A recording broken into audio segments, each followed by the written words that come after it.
Hello everyone, welcome back on English zone channel. UPTGT English से related practice set 4 में आप सभी का मैं वेलकम करती हूं। और इस क्लास में जो कि मैराथन क्लास होने वाली है आप सभी एस्पिरेंट्स के लिए, यूपीटीजीटी इंग्लिश के लिए कुछ इंपॉर्टेंट क्वेश्चंस आपको इंपॉर्टेंट राइटर्स जो आपके सिलेबस में इंक्लूडेड है उससे मिलेगी।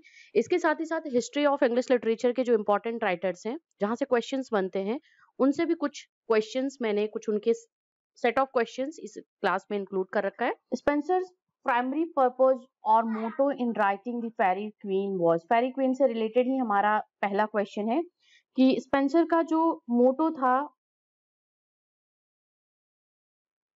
फेरी क्वीन लिखने का वो क्या था। What was the motto, primary motto of writing Faerie Queene by Spenser. ये क्या मोटो था, किस पर्पज से, किस बेसिक मोटो को ध्यान में रखते हुए ये पोयम उन्होंने लिखा हुआ है। और इसके आंसर की तरफ चलते हैं, that is option C. Option C is the correct answer. To fashion a gentleman और noble person in various and gentle discipline is the main motto. Primary purpose है ये स्पेंसर का, एडमंड स्पेंसर का, जो कि फेरी क्वीन लिखने के लिए उन्होंने उनको एक तरीके से प्रेरित किया, एक तरीके से उनको इंस्पायर किया। ठीक है, तो ये हमारा करेक्ट आंसर है। नेक्स्ट क्वेश्चन की तरफ चलते हैं, स्क्रीन पे रहा। Who called Spenser the poets poet. ये कोटेशन जो है पोएट्स पोएट, ये किसने एक तरीके का फ्रेज एडमंड स्पेंसर के लिए डिनोट किया है, इसका आंसर दीजिए आप सभी। Who called Spenser the poets poet. Poets poet Spenser को किसने बोला है? Option A Charles Lamb, option B doctor Johnson, option C Matthew Arnold या ऑप्शन डी है टीएस इलियट। तो इसका जो करेक्ट आंसर है वो है फ्रेंड हमारा option A. Okay, Charles Lamb ने बोला है एडमंड स्पेंसर के लिए कि that he is the poets poet. Okay, Charles Lamb called Edmund Spenser poets poet. Clear है ये सभी चीजें आपको? तो अगले क्वेश्चन की तरफ चलते हैं, स्क्रीन पे रहा हमारा अगला क्वेश्चन। ग्लोरियाना इन दी फेरी क्वीन रिप्रेजेंट्स। ग्लोरियाना क्या है फेरी क्वीन में, इसने किसको रिप्रेजेंट करा हुआ है? ग्लोरियाना जो कैरेक्टर है फेरी क्वीन एपिक पोएम का, तो आपको इसका आंसर देना है। Option A Catholic church, option B Queen Elizabeth या ऑप्शन सी है मैरी क्वीन ऑफ स्कॉट्स या एन बोलेन। तो हु इज द कैरेक्टर जिसका कैरेक्टराइजेशन ग्लोरियाना के थ्रू एडमंड स्पेंसर ने फेरी क्वीन में किया हुआ है, इसका आंसर आप सभी दीजिए। Option A B C D में से कौन सा करेक्ट आंसर है? जल्दी से आंसर करिए इसका। तो इसका जो करेक्ट आंसर है ये है हमारा option B Queen Elizabeth. Queen Elizabeth is the correct answer. तो ये क्वेश्चन हमारा करेक्ट है जो कि स्क्रीन पे रहा आप सभी एस्पिरेंट्स के लिए। Option B is the correct answer of this question. Gloriana in the Faerie Queene represents Queen Elizabeth. ठीक है, यहाँ पे हम क्वीन एलिजाबेथ करेंगे। करेक्ट। ठीक है, नेक्स्ट क्वेश्चन की तरफ चलते हैं। नेक्स्ट क्वेश्चन हमारा स्क्रीन पे है। 8 iambic pentameter lines followed by an alexandrine is called। 8 iambic pentameter जो एक किसी स्टैंजा में होती है, उसके साथ साथ एक और लाइन होती है जो कि अलेक्जेंड्रिन बुलाई जाती है, अलेक्जेंड्रिन बोला जाता है। तो आप मुझे इसका आंसर करिए कि विच one is that stanza form called. Option A है राइम रॉयल या ऑप्शन बी है ओटावा रेमा या ऑप्शन सी है सोनेट या ऑप्शन डी है Spencerian stanza. Which one is that? Go for the right answer. Option D is the correct answer of this question. Spencerian stanza जो कि Edmund Spenser ने use करा हुआ है, तो ये हमारा करेक्ट आंसर है। टोटल नंबर ऑफ लाइंस जो होती हैं स्पेंसेरियन स्टैंजा में वो 9 लाइंस होती हैं। ठीक है, ये 9 लाइंस होंगी और इसके साथ ही साथ 9 लाइंस में 8 लाइंस जो होता है, जो फर्स्ट 8 लाइंस होंगी वो क्या होती हैं? आयम्बिक पेंटामीटर में होती हैं। ठीक है, first 8 line are in iambic pentameter. उसके बाद जो हमारी होती है 9 लाइन, 9th लाइन जो होती है या लास्ट लाइन जिसको बोले हम, इज इन अलेक्जेंड्रिन। ओके, जिसमें टोटल नंबर ऑफ 12 सिलेबल्स होते हैं। ठीक, 12 सिलेबस होता है इस लाइन में, 9th लाइन में 12 सिलेबल्स होते हैं। तो ये आप जरूर ध्यान दीजिएगा इस इंपॉर्टेंट क्वेश्चन को और इसके राइमिंग पैटर्न को, स्टैंजा पैटर्न को आप ध्यान दीजिएगा। नेक्स्ट क्वेश्चन की तरफ चलते हैं। Who called Milton the poetical son of Spenser? चाहे आप इसको मिल्टन से रिलेट करके पढ़ो या स्पेंसर से रिलेट करके पढ़ो, किसने मिल्टन को पोएटिकल सन ऑफ स्पेंसर बोला है? इसका आंसर आप दीजिए मुझे। Who called Milton poetical son of Spenser? Option A है चार्ल्स लैम्ब, ऑप्शन बी है अलेक्जेंडर पोप, ऑप्शन सी है सैमुअल जॉनसन या ऑप्शन डी है John Dryden. Who called Milton the poetical son of Spenser? इसका जो answer है वो है हमारा option D. Okay, John Dryden had said this line, this quotation about Milton, कि पोएटिकल सन बोला है स्पेंसर को, स्पेंसर का मिल्टन को, उसके, तो ऑप्शन डी हमारा ये करेक्ट आंसर होगा। ऑप्शन डी, पोएट्स पोएट जो अभी हमने डिस्कस किया था लास्ट क्वेश्चन में, वो बोला है चार्ल्स लैम्ब ने। Poets poet, Spencer is the poets poet. Okay, ये बोला है एडमंड स्पेंसर के लिए। इसका हमने लास्ट क्वेश्चन अभी डिस्कस करा है इससे रिलेटेड, तो ये आप ध्यान दीजिएगा। नेक्स्ट क्वेश्चन की तरफ चलते हैं, स्क्रीन पे आप सभी के लिए है। In which work does Spenser describe Chaucer as the well of English undefiled? Well of English undefiled, ये किस वर्क में स्पेंसर ने डिस्क्राइब किया हुआ है चौसर के लिए? तो चलिए इसका आंसर मुझे करिए आप सभी। और इस क्वेश्चन के आंसर की बात करेंगे तो that is option B. Option B is the correct answer है। नेक्स्ट क्वेश्चन की तरफ चलते हैं। Astrophel is a pastoral elegy written by Spenser in the memory of? किसकी मेमोरी में जो ये पोयम है एस्ट्रोफेल, ये किसकी पेस्टोरल एलेजी है, ये किसकी मेमोरी में स्पेंसर ने लिखा हुआ है? इसका आंसर करिए। एस्ट्रोफेल, ठीक है, ये एक तरीके की हमारी एलेजी पोयम है। आपको इसका आंसर देना है किसकी मेमोरी में ये उन्होंने लिखा हुआ है। And the very correct answer of this question is option A. Option A is the correct answer. Sydney is the correct answer. Okay.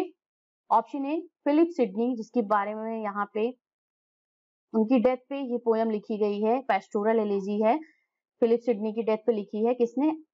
Spencer ने लिखी है। नेम क्या है उस पेस्टोरल एलेजी का? That is एस्ट्रोफेल। किस ईयर पब्लिश हुआ है ये भी नोट डाउन कर लीजिए, 1595 में पब्लिश हुआ है। ठीक है, This was published in the year 1595. Okay. Next question की तरफ चलते हैं। We have the next question. That is, which one of the following poem is written in Spenserian stanza? Out of these four options, आपको correct answer बताना है कि कौन सी ऐसी poem है जो कि स्पेंसेरियन स्टैंजा में लिखी गई है। मींस स्पेंसर के अलावा बाकी अदर राइटर्स ने स्पेंसेरियन स्टैंजा का यूज करा हुआ है। आपको इसका आंसर देना है कि किस अदर राइटर ने स्पेंसेरियन स्टैंजा में ये पोयम लिखी हुई है। कौन सी पोयम लिखी हुई है उसको बताना है आपको कि वो पोयम है My Last Duchess, option B है लीसिडास, या ऑप्शन सी है एडोनिस, ऑप्शन डी है John Donne. Which one is the correct answer? तो इसका जो करेक्ट आंसर है वो है हमारा option C, Adonais is the poem, जो पेस्टोर, ये एलेजी पोयम है एक। इसके लिए इंपॉर्टेंट फैक्ट नोट डाउन कर लीजिए, elegy on the death of John Keats. Okay, on the death of John Keats किसने लिखी है? एडमंड स्पेंसर ने। ओके, सॉरी, इसको लिखा है शेले ने। यहां मैं लिख दे रही हूँ रिटन बाय शेले। ठीक है, शेले ने लिखा है और 1821 में ये पब्लिश हुआ है। ठीक है, 1821 में ये बुक जो थी, ये पोयम जो थी वो पब्लिश हुई है। इसी सेम ईयर इनकी डेथ हुई थी। ओके, तो इसका ये करेक्ट आंसर रहा। अगले क्वेश्चन की तरफ चलेंगे। अगला क्वेश्चन हमारा है, to whom did Spenser dedicate his Faerie Queene? अपनी फेरी क्वीन को, जो पोयम थी इनकी एपिक पोयम, उसको एडमंड स्पेंसर ने किसको डेडिकेट करते हुए लिखा है? आंसर करिए आप सभी। Option A to Queen Elizabeth, option B to Queen Victoria, option C to Queen of England, या ऑप्शन डी है Queen of France. Which one is the correct answer? तो इसका जो करेक्ट आंसर है वो है हमारा ऑप्शन ए, क्वीन एलिजाबेथ को डेडिकेट करते हुए ये पोयम एडमंड स्पेंसर ने लिखी है, और ग्लोरियाना का कैरेक्टर जो था वो एलिजाबेथ का कैरेक्टर था इस epic poem the fairy queen में। अगला क्वेश्चन स्क्रीन पे रहा आप सभी के लिए, how many lines are in Spenserian stanza. Spenserian stanza में टोटल नंबर ऑफ कितनी लाइन्स होती हैं, इसका आंसर करिए। ऑप्शन ए है 7, या ऑप्शन बी है 6, ऑप्शन सी 9, या option D 8। Which one is the correct answer? Go for the right answer. आपको बताना है कि कौन सा, कितनी लाइंस में स्पेंसरियन स्टैंजा जो होती है वो लिखी जाती है। क्वेश्चन ऐसे भी आपके एग्जाम में पूछ सकते हैं। तो 9 लाइंस में लिखी जाती है स्पेंसरियन स्टैंजा, ठीक है। 9 लाइंस की ये पोयम होती है। जो 9 लाइंस होती हैं एक स्टैंजा में होता है, ठीक है। स्पेंसरियन स्टैंजा इन 9 लाइंस, ओके। अब नेक्स्ट क्वेश्चन की तरफ चलेंगे। ये रहा हमारा क्वेश्चन अगला जो स्क्रीन पे है आप सभी के लिए। The fairy queen is basically a moral allegory, from whom did Spencer derive the concept of moral allegory। आपको बताना है कि जो फेयरी क्वीन है, एपिक पोयम है, ये एक तरीके की मॉरल एलिगोरिकल पोयम है। अब इसमें बताना है कि ये कॉन्सेप्ट जो था स्पेंसर ने मॉरल एल्गरी का वो कहाँ से अडॉप्ट किया था, या कहाँ से, किससे इंस्पायर होकर के वो इन्होंने ये पोयम लिखी थी मॉरल एल्गरी के ऊपर। ऑप्शन ए है एरिस्टोटल, ऑप्शन बी है प्लेटो, ऑप्शन सी है वर्जिल, या ऑप्शन डी है Homer. Which one is the correct answer? Option A, okay. Option A means Aristotle से इंस्पायर होकर के ये उन्होंने मॉरल एल्गरी जो था वो कॉन्सेप्ट एरिस्टोटल से इंस्पायर होकर के ये लिया था, ठीक है।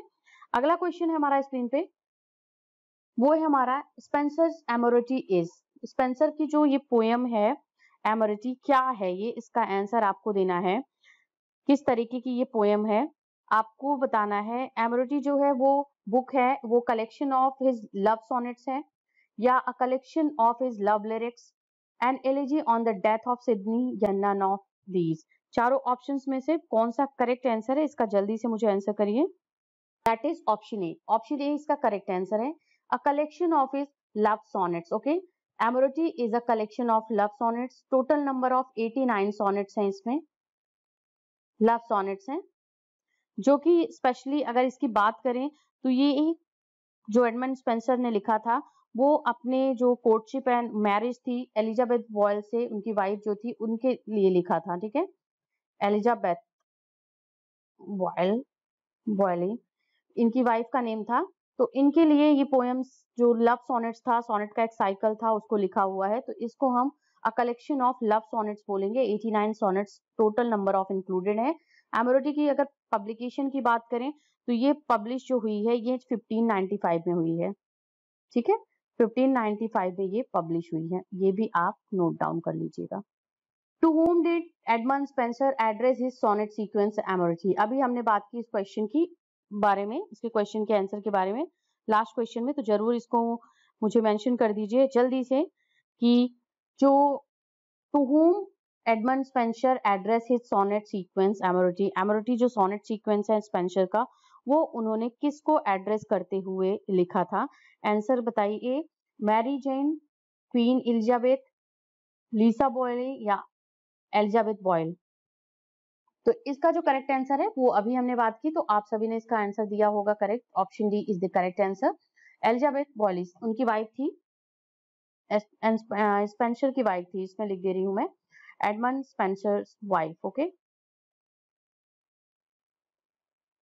अगला क्वेश्चन रहा स्क्रीन पे हमारा, Spenser's Faerie Queene was plan to be completed in 12 books but he was able to complete it only. जो बेसिकली इनका प्लान था एडमंड स्पेंसर का इस पोयम को लिखने का, वो था कि ये पोयम मैं पूरा कंप्लीट करूंगा, क्योंकि एपिक पोयम है तो ऑब्वियसली मैं इसको पूरे नंबर ऑफ 12 बुक्स में कंप्लीट करूंगा। बट आपको ये बताना है कि ये कितने बुक्स में कंप्लीट हुई है, इसका आपको आंसर करना है। तो इसके आंसर की तरफ जल्दी से मुझे बताइए कि विच one is the correct answer. Option a book 1 में इसको कंप्लीट करा है, या ऑप्शन बी है बुक 4 6 बुक्स में है, या ऑप्शन डी है आपका 10 बुक्स में। In how many books Edmund Spenser has completed, how many book completed fairy queen, means कितनी बुक्स कंप्लीट करने पे इन्होंने ऐसे लिखी थी, आपको इसका आंसर करना है। तो इसका अगर कंप्लीट बुक की बात करें फ्रेंड्स, तो एपिक पोएम जो होती है बेसिकली वो 12 बुक्स में लिखी जाती है, बट इसका जो आंसर है वो है हमारा ऑप्शन नंबर सी। ठीक है, option C is the correct answer. 12 books में ये लिखी हुई है इन्होंने। अब इसके आंसर की अगर हम बात करें तो ये रहा हमारा आंसर इसका, कि ये 6 बुक्स में लिखी है। 6 बुक तो कंप्लीट है, 1 to 6 बुक्स, और 7th जो बुक थी वैसे 7th बुक में लिखी है, but 7th book was unfinished. ठीक है, ये कंप्लीट नहीं हो पाई थी, तो इसीलिए अगर कंप्लीट बुक की बात करते हैं तो वो 6 बुक्स ही हैं। First 6 books were complete of Edmund Spenser Faerie Queene. और ये बात करते हैं तो फेरी क्वीन जो पहले पब्लिश हुई थी फर्स्ट 3 बुक्स में के साथ, ये 1590 में पब्लिश हुई है। ठीक है, और उसके बाद 4th to 6th बुक है, ये थी पब्लिश हुई 1596 में, 1596। ओके, तो ये दोनों इंपॉर्टेंट फैक्ट्स नोट डाउन कर लीजिएगा। 1590 में ये हुई थी, इनकी जो बुक पब्लिश हुई थी ये था इनका 1 to 3 बुक्स जो फर्स्ट टाइम पब्लिश हुई है। इसके बाद 4 to 6 बुक जब पब्लिश हुई वो 1596 में पब्लिश हुई है, और टोटल नंबर ऑफ 6 बुक्स में ये कंप्लीट हुई थी। It was not completed like other epic poem we have. तो इस तरीके से ये पोएम इनकम्प्लीट है जो कि एडमंड स्पेंसर ने लिखी है। अगले क्वेश्चन की तरफ चलेंगे। अगला क्वेश्चन है, to whom did Spenser write a complimentary letter explaining the plan and purpose of his Faerie Queene. किसको एडमंड स्पेंसर ने एक तरीके से कॉम्प्लीमेंट्री लेटर लिखा था एक्सप्लेन करते हुए कि वो ये फेरी क्वीन क्यों लिख रहे हैं, इसका पर्पस क्या है, प्लान क्या है, इसको किसके लिए उन्होंने किया था। ऑप्शन ए है Sir Walter Raleigh, option B Lord Ormond, या ऑप्शन सी है टू लॉर्ड लाइसेंस्टर, या ऑप्शन डी है नन ऑफ दीज। तो इसका जो करेक्ट आंसर है वो है हमारा option A. Okay, option A is the correct answer, Sir Walter Raleigh. अगला क्वेश्चन है, Spenser divided his Shepherd's Calendar into 12 eclogues, why did he do so. Option A because he designed to divide his Faerie Queene also into 12 books. Option B, because 12 was supposed to be standard number for long allegory. Option C है because there are 12 months in a year. And option D है it is designed so required. It's designed so required. That's why he had written this in 12 eclogues. तो Spencer के सेफोर्ड्स calendar से related question है हमारा। इसका answer आपको देना है सेफोर्ड्स कैलेंडर। ये बताइए इसका करेक्ट आंसर क्या होगा। Option A B C D में से which one is the right answer. तो दैट इज ऑप्शन सी। देखिए इकोलॉग्स जो होता है वो मंथ को डिनोट करते हुए यहाँ पे लिखा गया है, तो ये सेफर्ड्स कैलेंडर जो है कैलेंडर का नेम दिया गया है इसको, और ये 12 मंथ्स को डिनोट करता है, और इसी वजह से इसका जो मेन पर्पज था, क्योंकि 12 मंथ्स में जो है इसीलिए यहाँ पे 12 इकोलॉग्स जो रिप्रेजेंट करते हैं each month of a year. ठीक है, ईच मंथ ऑफ ईयर। ठीक है, साल के 12 महीनों को यहाँ पे 12 इकोलॉग ने ईच इकोलॉग में रिप्रेजेंट करा हुआ है, इसीलिए इसको there are 12 months in year, that's why there are 12 eclogues in this Shepherd's Calendar. Publication year की बात करते हैं, इसको पब्लिश कब किया था 1579 में। ठीक है, 1579 दिस वाज पब्लिश्ड। तो ये कुछ इंपॉर्टेंट क्वेश्चंस आप सभी स्टूडेंट्स एस्पिरेंट्स के लिए इस चैनल इंग्लिश इंस्पिरेशन क्लब पे। अब हम नेक्स्ट बात करेंगे विलियम शेक्सपियर से रिलेटेड कुछ इंपॉर्टेंट एमसीक्यू। तो पहला क्वेश्चन रहा, how many plays did Shakespeare write. Option A 37, option B 38, option C 27, या ऑप्शन डी है 58। Which one is the correct answer of this question, how many plays did Shakespeare write. Mean Shakespeare ने अपने literary career में या उनका जो एक literature का जो जीवन था एक लिटरेरी फिगर के रूप में, उसमें कितने प्लेस का कंट्रीब्यूशन उन्होंने किया हुआ है, कितने प्लेस लिखे हुए हैं। ये क्वेश्चन बहुत ही इजी क्वेश्चन है। न्यू एस्पिरेंट्स, जो नए एस्पिरेंट्स हैं, नए बिगिनर्स हैं, जो इंग्लिश लिटरेचर के एग्जाम्स को अभी अपियर करने वाले हैं अपने अपकमिंग डेज में, अपकमिंग मंथ में, उनके लिए इंपॉर्टेंट क्वेश्चन है। तो इसका आंसर हम करेंगे दैट इज ऑप्शन ए। ठीक है, आपके पास टाइम था, आप 2 मिनट का या आप 30 सेकेंड का टाइम होगा आप क्वेश्चन का आंसर जल्दी जल्दी करोगे। तो option A is the correct answer. 37 plays Shakespeare had written, जिसमें से आप उनके ट्रेजिक प्लेज भी देखोगे, ट्रेजेडी रिलेटेड जो प्लेज लिखे हुए हैं, कॉमेडी प्लेज लिखे हुए हैं, ट्रेजिक कॉमेडी लिखा हुआ है। इसके साथ ही साथ आप हिस्टोरिकल प्लेज भी देखोगे, हिस्टोरिकल प्लेज शेक्सपियर ने लिखे हुए हैं। ठीक है, तो ये कुछ पार्ट्स हैं जिन्होंने ड्रामा में इस तरीके के प्ले शेक्सपियर ने लिखा हुआ है। अगला बात करेंगे, क्वेश्चन हमारा है Shakespeare's tragedies the dominant note is. बताइए, जो शेक्सपियर ने अपनी ट्रेजेडीज लिखी हुई हैं, जो भी उन्होंने ड्रामा, ट्रेजिक ड्रामा लिखा हुआ है, आप बताइए उसमें डोमिनेंट नोट क्या है। मीन सबसे इंपॉर्टेंट डोमिनेंट जो एक नोट है, जो सबके ऊपर सबसे भारी है, सबके ऊपर है, वो क्या है? Destiny is character, regional in superior, या कैरेक्टर इज डेस्टिनी, या character has no rule. Which one is the correct answer of this second number question of the video? बताइए जल्दी से इसका आंसर। और इसके आंसर की तरफ हम चलेंगे फ्रेंड्स, तो हम 2-3 सेकंड का आपसे वेट कर लेते हैं। जल्दी से इस क्वेश्चन का आंसर आप सभी कर दो, और कमेंट सेक्शन में, चैट बॉक्स में जल्दी से आंसर करने के साथ साथ इसका आंसर मैं आपसे डिस्कस करती हूँ। That is character is destiny. ठीक है, character is destiny is the most dominant note in the Shakespearean tragedy. Shakespeare की ट्रेजेडी में character is destiny is everything, और कैरेक्टर्स जो होते हैं उनका जो कैरेक्टर, जो रोल प्ले कर रहे होते हैं, जैसे आप हैमलेट की बात कर लो, तो हैमलेट का जो कैरेक्टर है वही उसका डेस्टिनी है। This is the dominant note of the Shakespeare's tragedy. Got it? Clear है आप सभी के लिए? अगले क्वेश्चन की तरफ हम बढ़ते हैं। The phrase small Latin and less Greek is referred to Shakespeare by. Less, ये किसने शेक्सपियर के लिए बोला है? Small Latin and less Greek. बताइए, ऑप्शन ए है Samuel Johnson, option B Ben Jonson, option C Milton, या ऑप्शन सी, यहाँ पे डी पे मैं लिख देती हूँ वर्ड्सवर्थ। ओके, किसने ये quotation small Latin and less Greek का जो कोटेशन है, ये शेक्सपियर के लिए किसने बोला है? इन चारों ऑप्शंस में से करेक्ट आंसर बताइए फ्रेंड्स। अगर हम करेक्ट आंसर की बात करें तो वो है हमारा option B. Okay, option B is the correct answer. Ben Jonson was the critic जिन्होंने बोला है शेक्सपियर के लिए, he knows small Latin and less Greek. This is the correct answer. This phrase small Latin and less Greek is referred to Shakespeare by Ben Jonson. कभी question में ये पूछा जा सकता है कि Ben Jonson's phrase या Ben Jonson had talked about this phrase, famous phrase small Latin and less Greek about whom? Means Ben Jonson ने small Latin and less Greek जो ये कोटेशन है, फ्रेज है, ये किसके लिए दिया है या किसको रेफर करते हुए लिखा है? तो वहां पे आप आंसर करोगे विलियम शेक्सपियर का। ऐसा क्वेश्चन आपका रिवर्स करके पूछ सकता है एग्जाम में। अगला क्वेश्चन जो हमारा है, defeat of Armada in. The defeat of Armada happened in the year which year?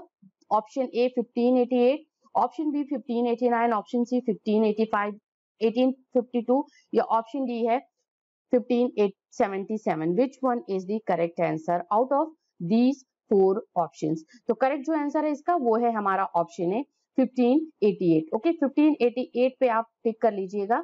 ये हमारा जो क्वेश्चन नंबर है 4th क्वेश्चन है आई थिंक इस इंपॉर्टेंट वीडियो का। ठीक है, defeat of Armada happened in the year 1588। Next question है, शेक्सपियर्स कंटेम्पररी वॉज। शेक्सपियर का जो कंटेम्पररी पोएट, कंटेम्पररी मीन्स उनका समकालीन, क्या बोलते हैं? समकालीन। ठीक है, समकालीन जो था वो कौन था? शेक्सपियर का समकालीन पोएट कौन था या ऑथर कौन था? Option A Milton, option B Chaucer, Eliot, या बेन जॉनसन। चारों ऑप्शंस में से करेक्ट आंसर क्या है? इसका जल्दी से आंसर करिए आप सभी मुझे कमेंट सेक्शन में। Option A B C D, Milton, Chaucer, Eliot and Ben Jonson. Which one is the correct answer? तो इसका जो आंसर है वो है हमारा ऑप्शन, यहाँ पे ऑप्शन डी होगा। Okay, Ben Jonson was the contemporary of the William Shakespeare. Okay, William Shakespeare के कंटेम्पररी थे बेन जॉनसन। ओके, क्योंकि देखिए अगर इनके टाइम ड्यूरेशन की हम बात करते हैं बेन जॉनसन के, तो बेन जॉनसन का जो टाइम ड्यूरेशन था वो था हमारा 1572 से लेकर के 1637। ये बेन जॉनसन का टाइम ड्यूरेशन था, ठीक है, birth and death year, okay, ये डेथ ईयर थी इनकी। और शेक्सपियर का क्या था, 1564 से लेकर के 1616, ओके।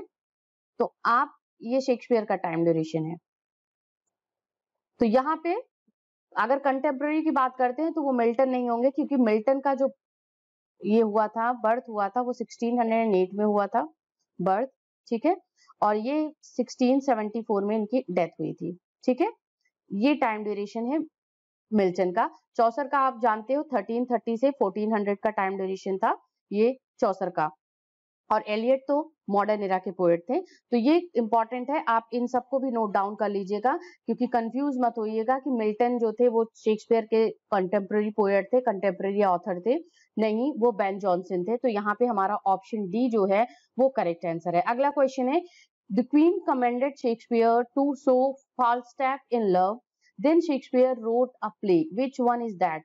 शेक्सपियर के प्ले को कमेंट करते हुए, उसकी प्रशंसा करते हुए क्वीन एलिजाबेथ ने ये शेक्सपियर को बोला है कि फाल्स्टैफ जो कैरेक्टर है, जो एक कॉमिक कैरेक्टर है, उसको लव में आप दिखाइए, मीन्स उसको एक ऐसा प्ले आप क्रिएट करिए या जिसमें वो एक लवर के रूप में हो, लवर के फॉर्म में हो, उसका कैरेक्टर एक लवर का हो। तो उसको ध्यान में रखते हुए शेक्सपियर ने कौन सा प्ले लिखा हुआ है, इसका आंसर करिए आप सभी कमेंट सेक्शन में। Option A Merry Wives of Windsor, option B Falstaff marriage, option C है हेनरी फोर्थ पार्ट 4, या ऑप्शन डी है none of these. Which one is the correct answer of the question. इस question के answer की हम बात करेंगे तो ऑप्शन ए है, okay. Option A is the correct answer of this question. Merry Wives of Windsor is the correct answer, जिसमें Shakespeare ने फाल्स्टैफ को एक लवर के रूप में दिखाया है, Falstaff in love, that is the play related to Merry Wives of Windsor. अगला क्वेश्चन है, others abide of a question thou art free. बहुत ही फेमस एक कोटेशन है, फेमस लाइन है, आपको बताना है हु सेड दिस अबाउट हुम, ठीक है, किसने किसके लिए ये बोला है। आप ये देखिए क्वेश्चन पूछ लिया गया, क्योंकि हम शेक्सपियर से रिलेटेड क्वेश्चन डिस्कस कर रहे हैं, तो आप यहाँ पे हो जाओगे कि ये शेक्सपियर के लिए तो है ही, ये शेक्सपियर के लिए कहा है किसी ने, बट किसने कहा है ये आपको बताना है इसके साथ ही साथ। बट अगर ये एग्जाम में क्वेश्चन आपका सेपरेटली पूछा जाता है तो वहां पे आप यहाँ बिल्कुल कंफ्यूज मत होइएगा। अदर्स अबाइड और क्वेश्चन दाउ आर्ट फ्री, ये शेक्सपियर के लिए ही है, ओके। तो ऑप्शन ए क्या है, Wordsworth about Milton, option B Wordsworth about Shakespeare, या बेन जॉनसन अबाउट शेक्सपियर, या अर्नोल्ड अबाउट शेक्सपियर। किसने किसके लिए बोला है, अर्नोल्ड ने शेक्सपियर के लिए बोला है, या बेन जॉनसन ने शेक्सपियर के लिए बोला है, या वर्ड्सवर्थ ने शेक्सपियर के लिए बोला है, या वर्ड्सवर्थ ने मिल्टन के लिए बोला है। तो इसका जो करेक्ट आंसर है ऑप्शन डी है, ठीक है। Arnold, Matthew Arnold, the great critic of the Victorian era, great poet of the Victorian era, एक पेसिमिस्टिक पोएट थे विक्टोरियन एरा के। तो ऑप्शन डी हमारा इसका करेक्ट आंसर होगा, मैथ्यू अर्नोल्ड, ओके।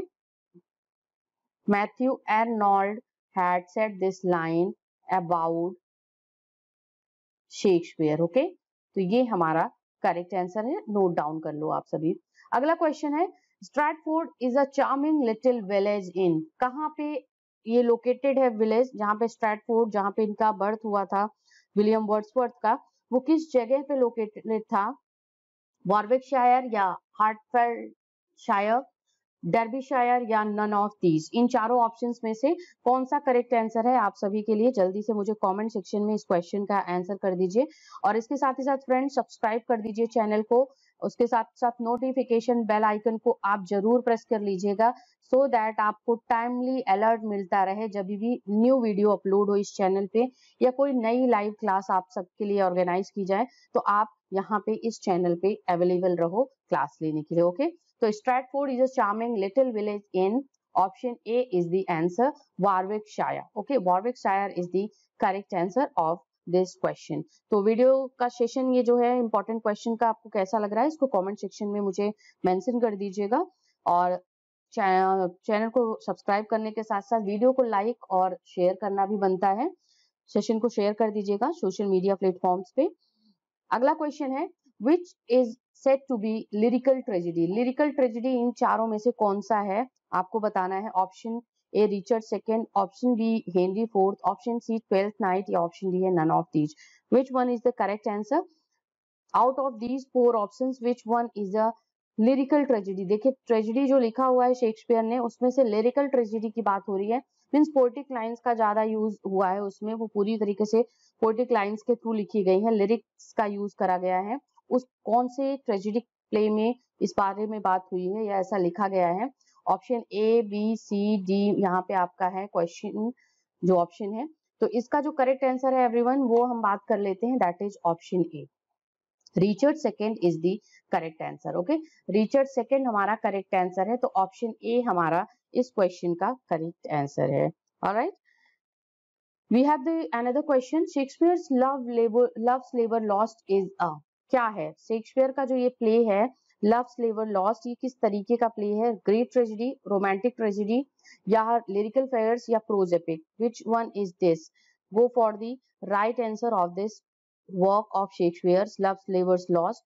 बहुत ही इंपॉर्टेंट एक प्ले है, स्टार्टिंग प्ले अगर बात करते हैं शेक्सपियर का,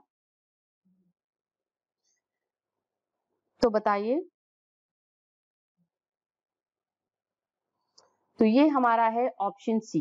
okay, option C is the correct answer, lyrical farce है, लव्स लेबर लॉस्ट है जो लिरिकल फेयर्स। लिरिकल फेमस का फेयर्स का मतलब जो आप समझ लीजिए कॉमिक प्लेज होते हैं, वो कॉमेडी से रिलेटेड, वो इनका जो होता है वो एंटरटेन करते हैं ऑडियंस को और ऐसे सिचुएशंस क्रिएट करते हैं जो थोड़े से ऑकवर्ड होते हैं, रेडिकुलस होते हैं, तो यहाँ पे उसको फेयर्स बोलते हैं, lyrical farce. That is option B C is the correct answer, love labour's lost is a play that is related to this, इसलिए यहाँ पे ऑप्शन सी हमारा जो है वो करेक्ट है। अगला क्वेश्चन है, this is said to be Shakespeare's first tragedy? अगर शेक्सपियर के फर्स्ट ट्रेजेडी की बात करें तो इन चारों ऑप्शन में से कौन सा है? Othello, Hamlet, King Lear and Titus Andronicus. Which one is the correct answer?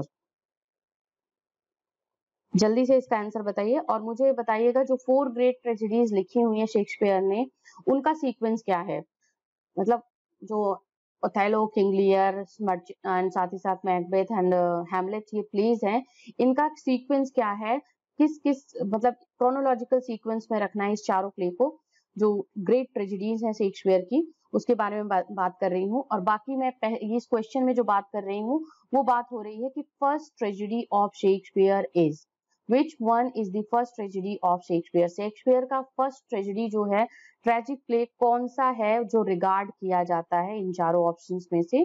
तो आंसर है वो हमारा ऑप्शन डी, ठीक है, टाइटस एंड्रोनिकस। ठीक है, Titus Andronicus is the first tragedy. अगर इसकी बात करें, ये शेक्सपियर का one of the important play है जो कि लिखा गया है। अगर इसकी बात करते हैं तो ये 1594 के आसपास इसकी परफॉर्मेंस जो ही है ये लिखा गया है, इसके बीच में ये 1588 से 1593 के मिड में लिखा गया है, तो ये एक इम्पॉर्टेंट वर्क है। और इसका कोलैबोरेशन वर्क अगर बात करें तो ये कोलैबोरेशन वर्क था, जॉर्ज पेले के साथ में लिखा गया है। ठीक है, ये भी ध्यान दीजिएगा, टाइटस एंड्रोनिकस जॉर्ज पिले के कोलैबोरेशन में लिखा गया है, तो ऑप्शन डी हमारा करेक्ट है।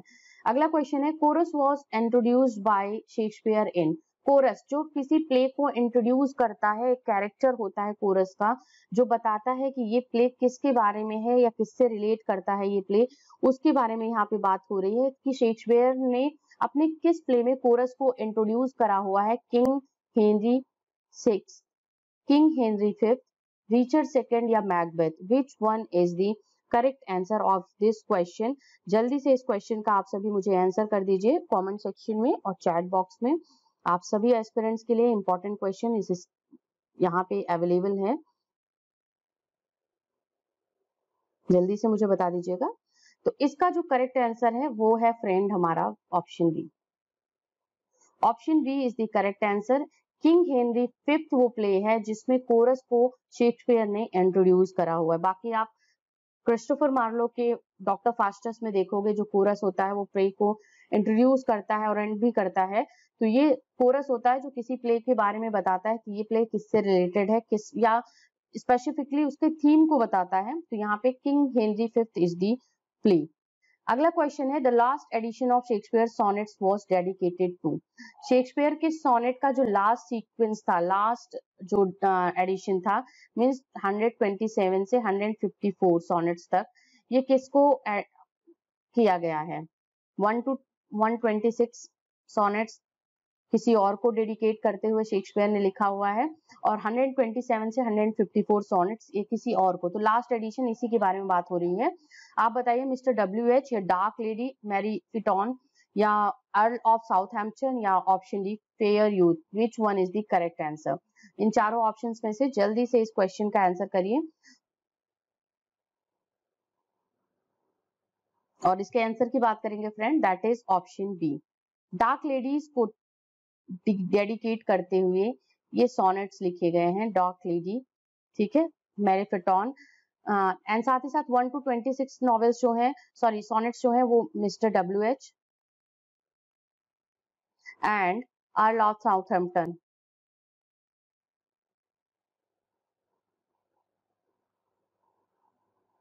हैम्पटन को डेडिकेट करते हुए लिखा है। तो यहाँ पे ये ऑप्शन 154 सोनेट्स में से इतने सोनेट्स किसको डेडिकेटेड है? इनको, और इतने सोनेट्स हैं dark lady.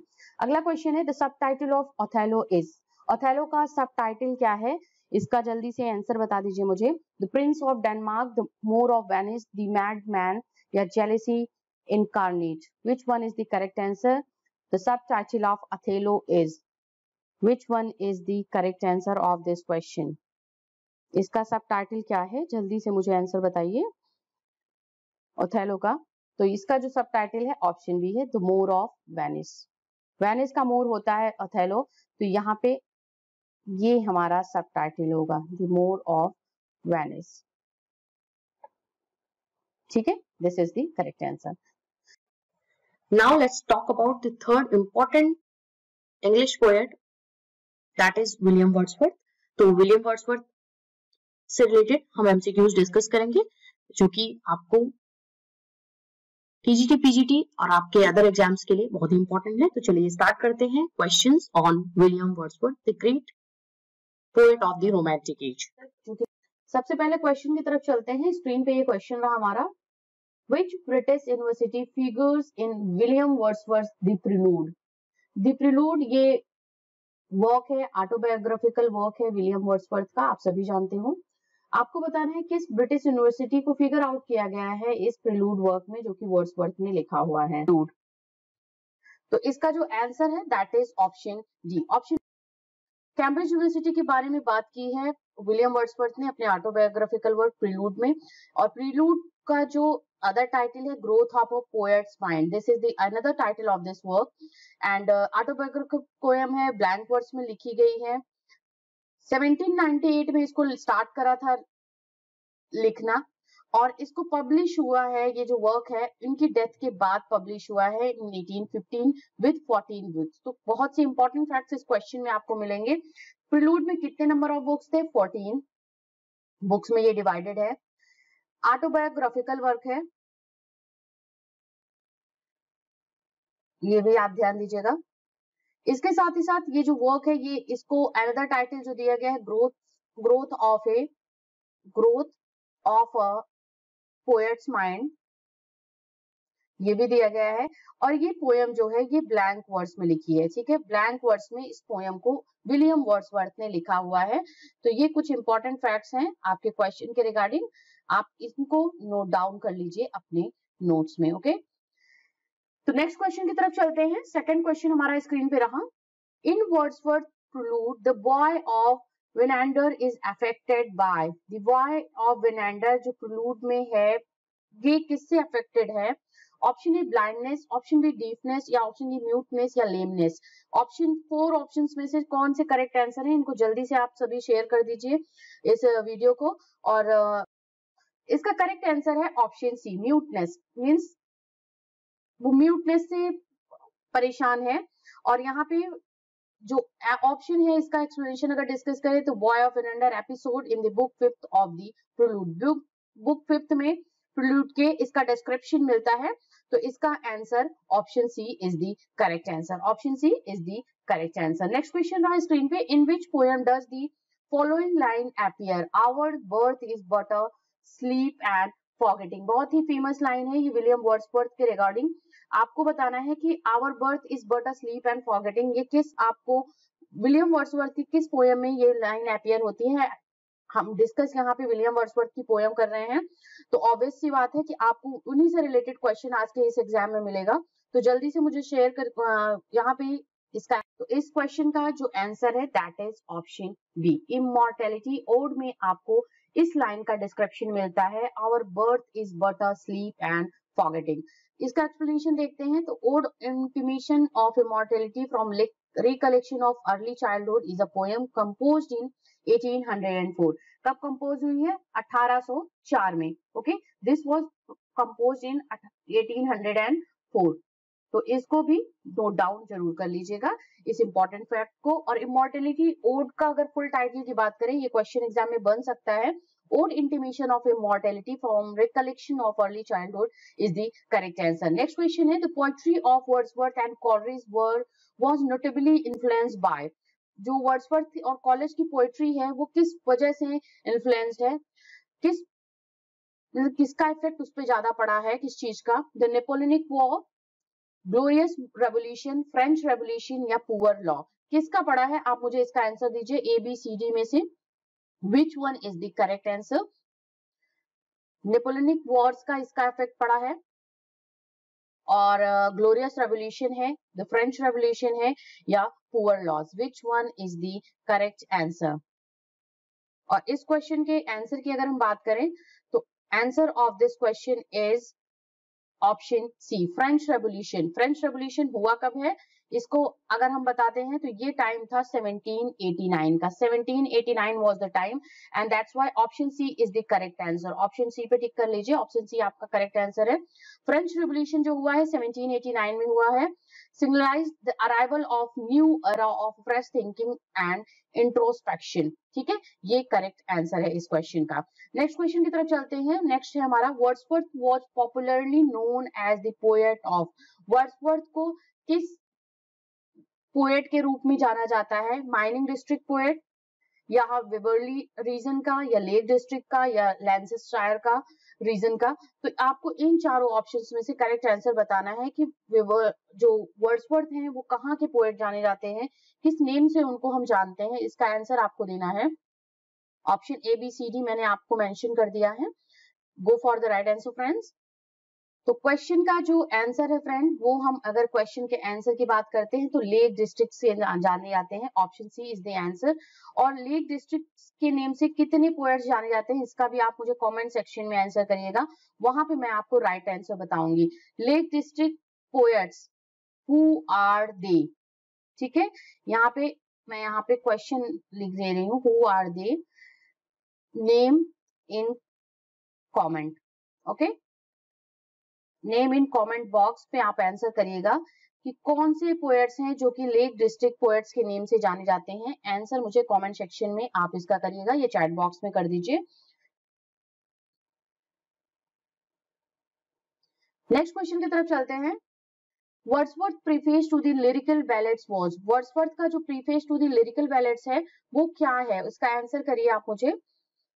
That is a separate supplement to the lyrical ballads, the preface of the to the second edition of the lyrical ballads, या है the preface of the first edition of the lyrical ballads, a rejoinder to Coleridge's Biographia Literaria।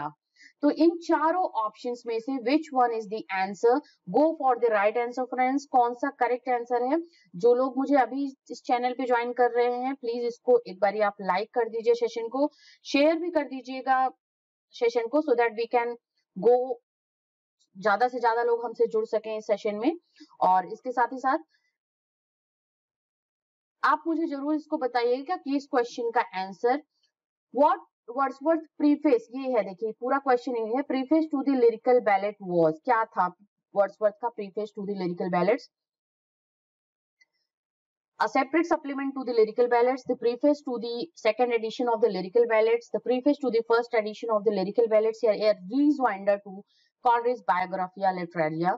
तो correct answer है इसका that is option C होना चाहिए. The preface to the first edition of the lyrical ballads, ये नहीं होगा. Preface to the second edition नहीं, option C होगा. प्रीफेस था फर्स्ट एडिशन जो था उसका लिरिकल बैलेट्स का, तो यहाँ पे ऑप्शन करेक्ट होगा, आई थिंक बी ही होगा. The preface to the second edition, preface जो ऐड किया गया था इसमें लिरिकल बैलेट्स में, उसपे प्रीफेस ऐड किया गया था और ये सेकंड एडिशन था लिरिकल बैलेट्स का. ओके, तो that's why it would be the correct answer. और किस ईयर में पब्लिश हुआ है लिरिकल बैलेट का सेकंड एडिशन, मींस प्रीफेस के साथ में किस ईयर में पब्लिश हुआ है? कमेंट बॉक्स में मुझे आंसर करिए, चैट बॉक्स में, किस ईयर में पब्लिश हुआ है ये. तो ये हुआ है 1800 में. Okay, published with preface. Okay,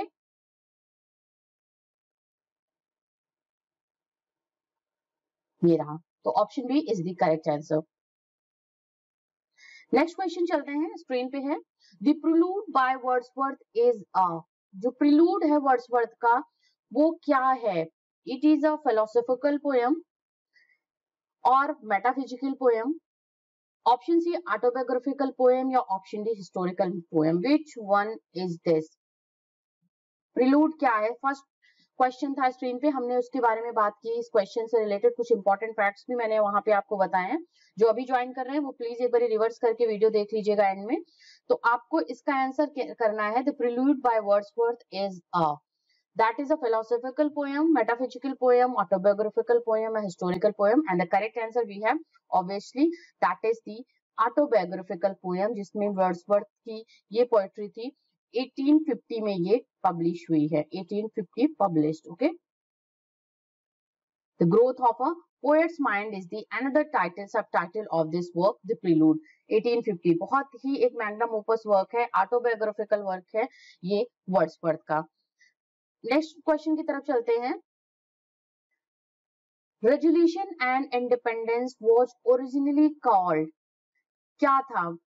resolution and independence is the title of the work of the Wordsworth. And इसका जो ओरिजिनल टाइटल था वो क्या था जब ये ओरिजिनली पब्लिश हुआ है? तो इसको क्या दिया गया था title? Option A leech gatherer, option B Lamia, option C determination या option D none of this. क्या है इन चारों ऑप्शंस में से? इसका करेक्ट आंसर आप मुझे करिएगा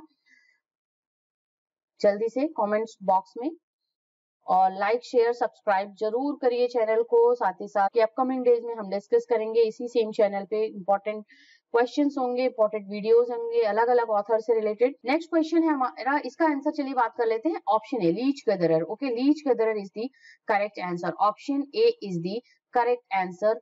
रेजोल्यूशन एंड इंडिपेंडेंस 1802 का ये वर्क है जो कि ओरिजिनली इसको लीच गदरर नेम दिया गया था, बाद में इसका नेम पड़ा था resolution and independence. Okay, next question रहा screen पे friends. The sweetest thing that ever grew beside a human door, where do these line appear? कहाँ पे इन लाइन का appearance मिलता है? The sweetest thing that ever grew beside a human door. Option A Lucy Gray, sorry to Lucy poem में, या to melancholy, to autumn, या none of these. Option चारों में से कौन सा करेक्ट आंसर है इसका फ्रेंड्स आंसर करिए मुझे जल्दी से. तो मुझे इसका आंसर करिए. The sweetest thing that ever grew beside a human door.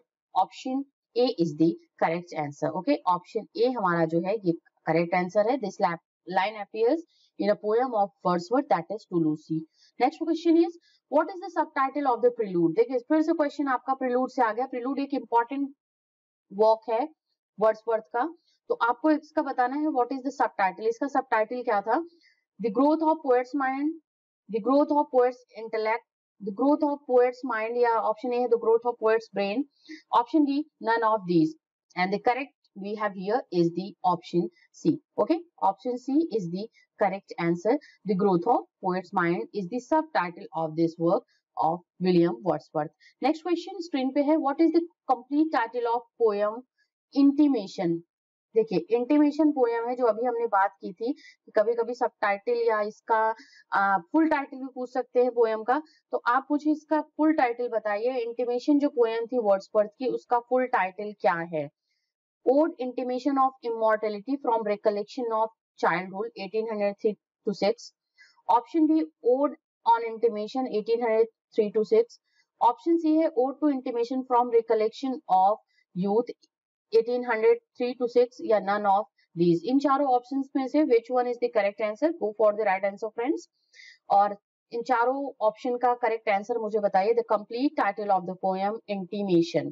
Complete title intimation poem का क्या है, इसका आंसर मुझे कमेंट सेक्शन में दीजिए. And the answer is option A. Yes, ode intimation of immortality from recollection of early childhood होना चाहिए यहाँ पे. यस, ये थोड़ा सा इसमें स्किप है, अर्ली चाइल्डहुड और 1803 to 6. This is the correct answer. तो ये हमारा option A is the answer of this question. Next we have the alternative title of Ruth is. What is the alternative title of the Ruth? The influence of nature, the influence of earth या nature and pain. Which one is the answer? And the answer is option A. Okay, the influence of nature is the correct answer. The Ruth जो ये work है William Wordsworth का, इसका alternative title है the influence of nature.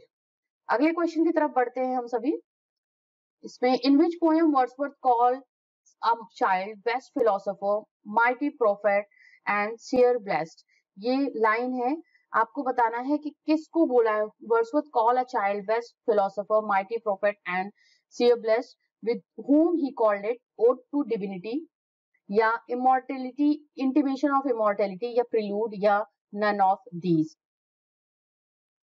जल्दी से answer करिए आप सभी इसका क्वेश्चन का, और डिस्क्रिप्शन जरूर एक बार चेक कर लीजिएगा. डिस्क्रिप्शन पे इंपॉर्टेंट वीडियोस के लिंक आपको मिलेंगे, और चैनल को सब्सक्राइब भी जरूर साथ ही साथ करते चलो आप जी. तो आंसर है यहाँ पे option C. Okay, option C is the answer.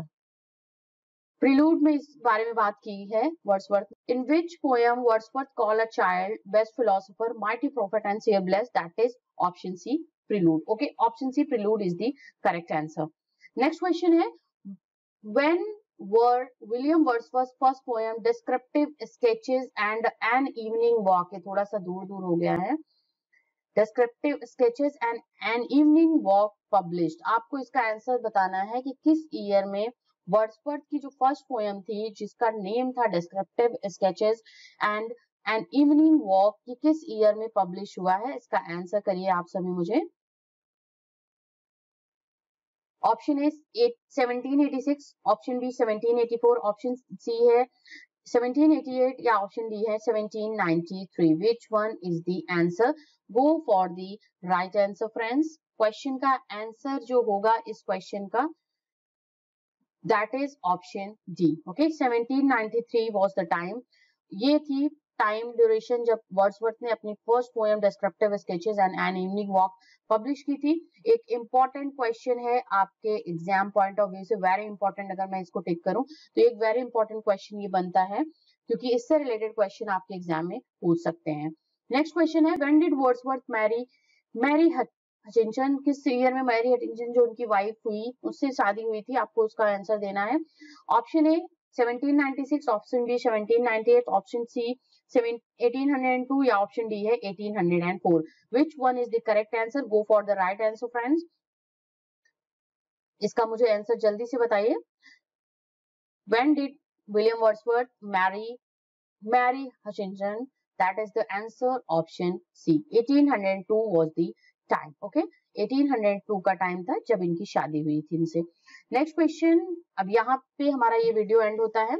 Important question का सेशन था ये, वर्ड्सवर्थ से रिलेटेड. चैनल को सब्सक्राइब करने के साथ साथ रिवर्स करके एक बार आप क्वेश्चन भी देख लीजिएगा, कौन कौन से क्वेश्चन हमने यहाँ पे डिस्कस करे हैं.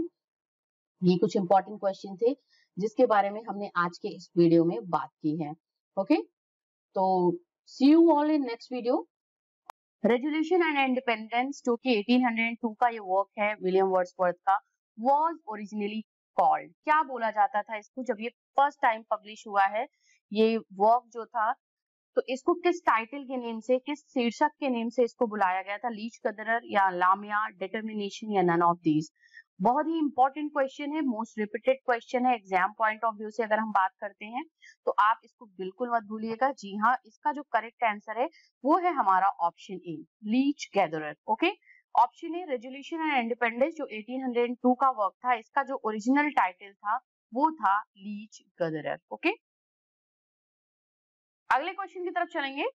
This old man I met few hundred yards from my cottage at town Gersmeer, and the account of him is taken from his mouth.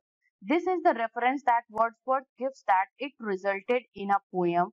Which poem was that? चलिए बताइए किस पोयम में इस लाइन के बारे में उन्होंने बात की है, इस लाइन को बोला है उन्होंने। Resolution and independence, the world is too much with अस, या माइकल, या है नन ऑफ दीज। जल्दी से इस क्वेश्चन का आंसर करिए आप सभी। स्क्रीन पे आप सभी एस्पिरेंट्स के लिए विलियम वर्ड्सवर्थ से रिलेटेड ये हमारा आज का सेकंड क्वेश्चन है। पार्ट 2 है, पार्ट फर्स्ट का लिंक आपको मैं आई बटन और डिस्क्रिप्शन में दे दूंगी, एंड स्क्रीन पे भी आपको मिल जाएगा। यहाँ पे आई बटन आपका होता है, आपको मेंशन हो रहा होगा, तो इसको आप चेक कर लीजिएगा, देख लीजिएगा पार्ट फर्स्ट का, और इसके साथ साथ अदर वीडियोस जरूर देखिएगा। तो इस back on to the question, और क्वेश्चन जो हमारा है ये कि इस लाइन को वर्ड्सवर्थ ने अपने किस पोयम में बोला है, तो ऑप्शन हमारा जो है ए करेक्ट आंसर है। ठीक है, option A means resolution and independence में इस चीज के बारे में वर्ड्सवर्थ ने बात की है। Option A is the correct answer. और इस क्वेश्चन को जो इसका पब्लिकेशन ईयर था वो हमने बात ही कर लिया आपसे, 1802 में ये अपना पब्लिश हुआ है जो लिखा है उन्होंने। और ये इसके साथ ही साथ the world is too much with अस भी है, एंड माइकल अदर पोयम जो कि विलियम वर्ड्सवर्थ ने लिखी हुई है। ठीक है, अगले क्वेश्चन की तरफ चलेंगे। Which poem was written after the death of Lord Nelson?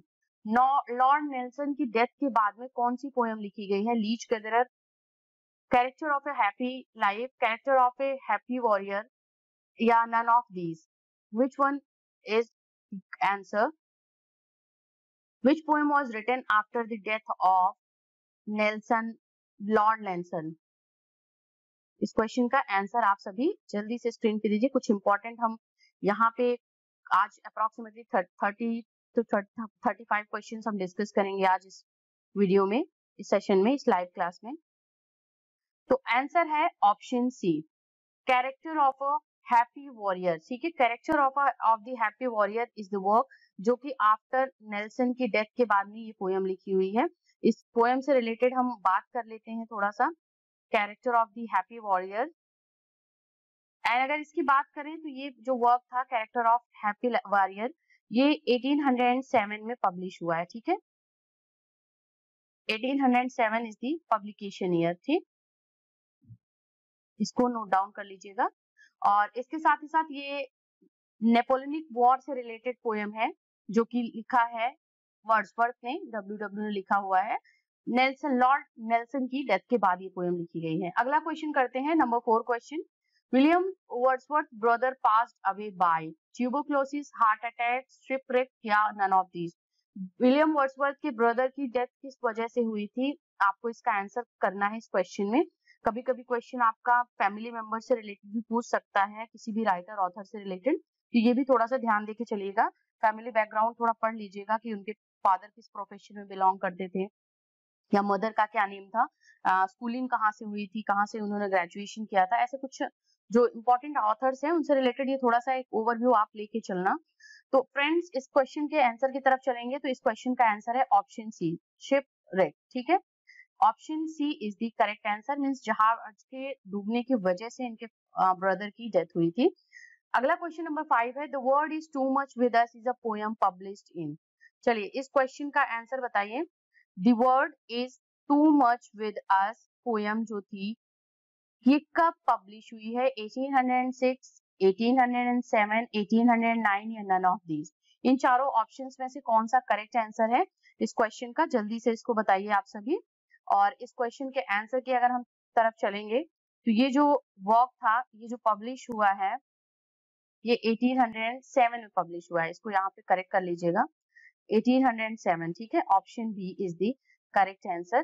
2 volumes में पब्लिश हुआ था, यहाँ मैं मेंशन कर दे रही हूँ। ठीक है, इन 2 वॉल्यूम्स। और ये the world is too much with us which is a sonnet. Okay, ये सोनेट है विलियम वर्ड्सवर्थ का. ओके, तो इस क्वेश्चन से रिलेटेड ये इंपॉर्टेंट फैक्ट आप जरूर अपने नोट्स में नोट डाउन कर लीजिए. इस क्वेश्चन से रिलेटेड बहुत ही इंपॉर्टेंट एक फेमस पोयम है जो कि विलियम वर्ड्सवर्थ ने इसको लिखी हुई है. अगला क्वेश्चन है, stern daughter of the voice of God, where does these line appears? कहाँ पे इस लाइन का अपीयरेंस मिलता है, विलियम वर्ड्सवर्थ की किस वर्क में मिलता है?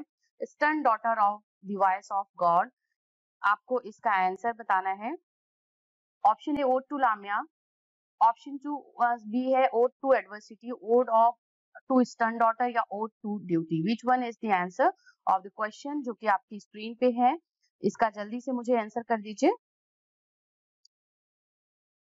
और फ्रेंड्स इस आंसर की बात करेंगे तो वो हमारा है ऑप्शन डी. ठीक है, option D is the correct answer. Ode to duty में इस बारे में बात की गई है. स्टर्न डॉटर जहां आप देखोगे वहां मतलब ओड टू ड्यूटी के बारे में बात की गई है. ठीक है, ओड टू ड्यूटी जो इनका पोयम है इसमें इस लाइन का डिस्क्रिप्शन मिलता है. और ये जो पोयम थी ये पब्लिश कब हुई है इसके बारे में हम बात कर लेते हैं. Published in 1807. ठीक है, ऑलराइट, ये हमारा आंसर है. 1807 में ये हमारा पब्लिश हुआ है ये पोयम जो कि है हमारी ओड टू ड्यूटी, जिसमें stern daughter of the voice of God के बारे में बात की गई है. ठीक है, this is an ode. Okay, एक ओड पोयम है. अगला क्वेश्चन करते हैं हम 7 number question. The poem mutability was composed in, the poem mutability किस ईयर में कंपोज हुई है? इसका आंसर आप सभी मुझे दीजिएगा.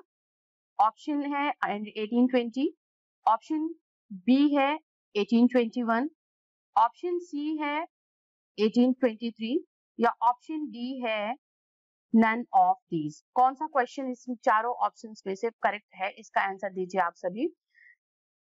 जल्दी से इस क्वेश्चन के आंसर को हम पढ़ते हैं और आप फर्स्ट पार्ट जरूर देख लीजिएगा. वीडियो के क्लास के एंड में आपको उससे रिलेटेड इंपॉर्टेंट जो फर्स्ट रिलेटेड एमसीक्यूज है वर्ड्सवर्थ से रिलेटेड वो आपको मिल जाएगा इसी चैनल पे एंड स्क्रीन पे, तो उसको जरूर आप देख लीजिएगा. ठीक है, और इसके आंसर की बात करते हैं तो ये है हमारा आंसर इसका बी 1821. ठीक है, 1821 is the correct answer of this question. The poem Mutability was published in the year 1821. इसी सेम ईयर में किसकी डेथ हुई थी? कीट्स की डेथ हुई थी. ये 1821 is the death year of Keats. ठीक है, ये है कीट्स की डेथ ईयर है, तो इसको भी आप एक तरीके से ध्यान दीजिएगा.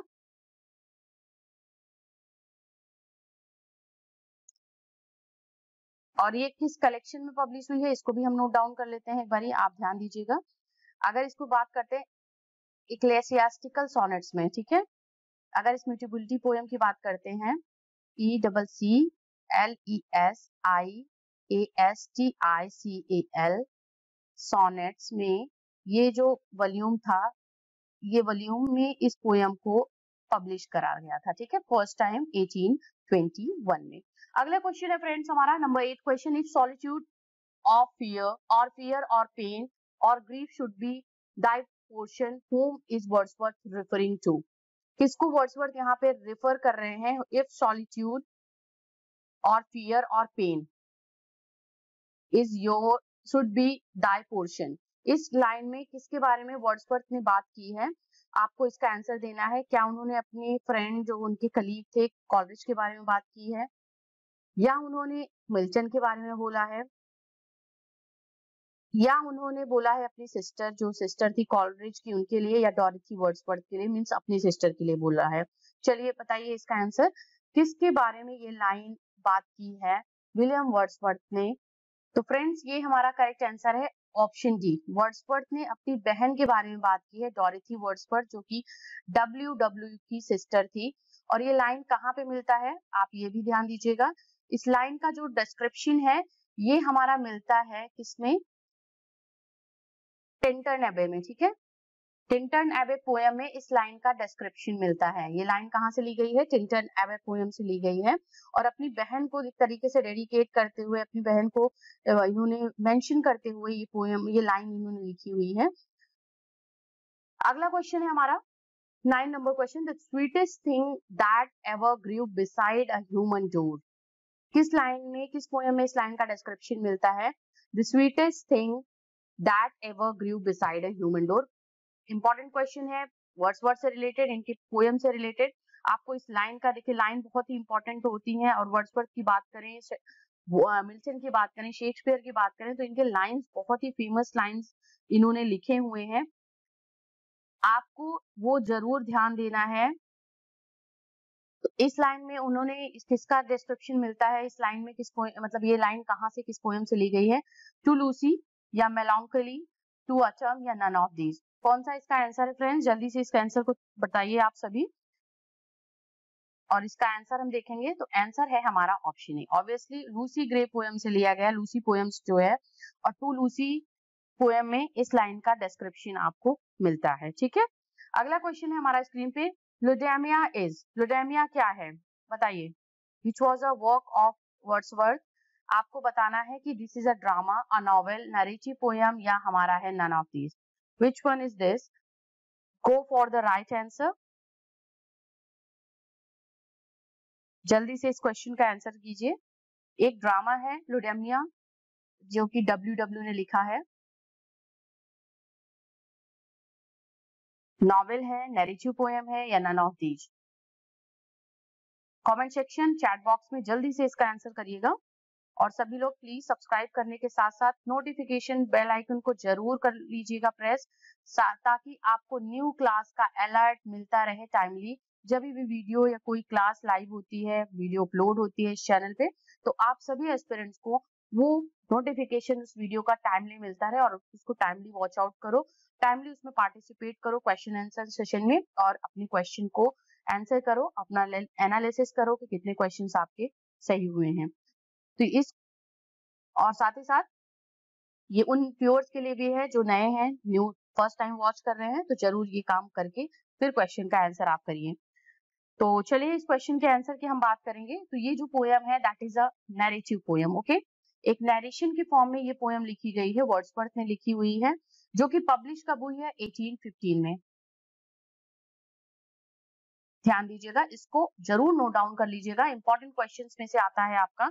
नैरेटिव पोयम है, ये क्लासिकल स्टोरी पे बेस्ड ऑन है, 1815 में पब्लिश हुई है और स्पेसिफिकली यहाँ पे टार्जन वॉर से रिलेटेड कुछ इसमें बात की गई है।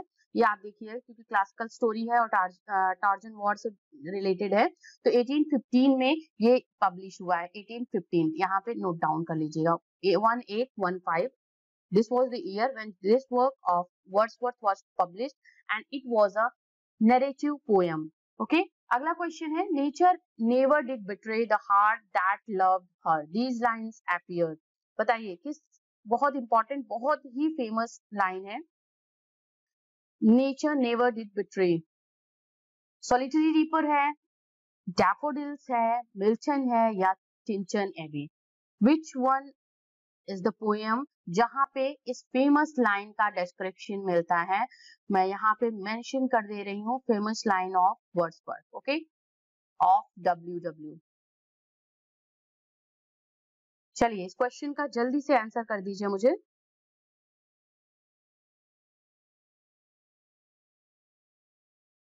तो फ्रेंड्स ये है लाइंस ली गई हैं कहां से? टिंटन एबे से ली गई हैं। टिंटन एबे का फुल टाइटल बता दीजिए आप सब मुझे। ऑप्शन डी हमारा करेक्ट आंसर है। This line is taken from the poem Tintern Abbey. And what is the full title of this poem Tintern Abbey? Tintern Abbey तो हम उसको शॉर्ट फॉर्म में बोलते हैं। ये है हमारा पोयम जो कि इसका फुल टाइटल अगर हम बात करते हैं तो lines composed a few miles above Tintern Abbey, या और है इसके साथ में on revisiting कभी कभी देखिए क्वेश्चन अनएक्सपेक्टेड कोई भी पूछ सकता है।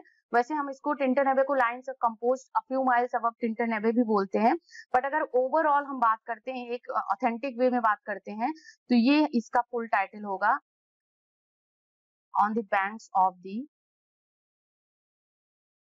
वे ड्यूरिंग अ टूर। ठीक है, line composed a few miles above Chinchanabe on revisiting the banks of the way during a tour। ये पूरा फुल टाइटल है इस पोयम का, टिंटन एबे का। ठीक है, तो आप क्लियर हो गए इस चीज को लेकर के। और अगले क्वेश्चन की तरफ चलेंगे हम। Number 12 question, Milton thou shouldst be living at this hour. फिर से एक फेमस लाइन जो कि वर्ड्सवर्थ की है, आप सभी एस्पिरेंट्स के लिए बहुत बारी ये एग्जाम में पूछा गया है, बहुत बारी ये आप प्रैक्टिस भी कर चुके हो। सभी आप जितने भी प्रैक्टिस टेस्ट कर रहे होंगे या प्रैक्टिस पेपर पढ़ रहे होंगे, उसमें इस लाइन को आपने जरूर देखा होगा। तो इस क्वेश्चन का जो आंसर है जल्दी से आप बताइए। ऑप्शन है Peele Castle, option D bard, option C है टू द मिल्टन लंदन 1802, या नन ऑफ दीज। तो कौन सा करेक्ट आंसर है इस क्वेश्चन का? वो है हमारा ऑप्शन सी। बिना डिले किए हुए आंसर की तरफ हम चलेंगे, और आंसर है हमारा क्या? Option C is the correct answer, जिसमें वर्ड्सवर्थ ने मिल्टन की राइटिंग स्टाइल को प्रेज करते हुए उनके एडमिरेशन में पोएम लिखा है, और ये लाइन वहीं से ली गई है, Milton thou shouldst be living at this hour. Okay, अगला क्वेश्चन है 13, Michael is a pastoral poem that presents the pathetic life of a shepherd which who is Michael himself। what is the name of his son? उसके सन का name बताना है आपको। Michael poem है जो कि एक पेस्टोरल पोएम है, आपको इसका आंसर देना है उनके सन का नेम क्या था, जो कि ये कैरेक्टर इसमें है, डिस्क्रिप्शन मिलता है। ड्यूक था, माइकल जूनियर था, ल्यूक था, या आपका none of these. Which one is the correct answer? जल्दी से इस क्वेश्चन का आंसर बताइए, और बिना डिले किए हुए आंसर की तरफ चलेंगे। तो that is the option C. Okay, option C बहुत इंपॉर्टेंट क्वेश्चन, रिपीटेड क्वेश्चन है, एक बारी मैं यहाँ पे लिख दे रही हूँ। इससे क्वेश्चन आपका बनता है, तो इंपॉर्टेंट आपका पोयम है, इंपॉर्टेंट पोयम। इससे क्वेश्चन मैंने बहुत से पेपर्स में देखा हुआ है। तो 1800 में ये पब्लिश हुआ है, 1800 ईयर में। ठीक है, किसमें पब्लिश हुआ है? Preface to the lyrical ballads में। ठीक है, जो कि 1800 एडिशन आया था उसमें ये पब्लिश हुआ है। 1800 edition of the lyrical ballad में ये पोयम पब्लिश हुई है। एक ट्रेजिक पोयम है जो कि माइकल की लाइफ को, स्ट्रगलिंग लाइफ को, जो एक शेफर्ड होता है उसके लाइफ को डिपिक्ट करते हुए ये पोयम विलियम वर्ड्सवर्थ ने लिखी हुई है। अगला क्वेश्चन हमारा number 14 question, thou soul was like a star and dwelt apart, who soul is Wordsworth referring here? Thou soul was like a star। Question का आंसर जल्दी बता दीजिए। ऑप्शन में आप सभी के हैं Shakespeare, Milton and Arnold, Tennyson या मिल्टन। किसके बारे में बात की है? वर्ड्सवर्थ ने। देखिए सबसे इंपॉर्टेंट है आर्नोल्ड एंड मिल्टन के बारे में, बिल्कुल आर्नोल्ड एंड टेनिसन तो बिल्कुल स्किप कर जाते हैं। ठीक है, क्योंकि they are the poets of the Victorian era, और उससे पहले रोमांटिक एरा का टाइम था। और इसमें शेक्सपियर या मिल्टन में कौन सा करेक्ट आंसर है, जल्दी से मुझे बताइए। और करेक्ट आंसर जो फ्रेंड है वो है हमारा ऑप्शन डी।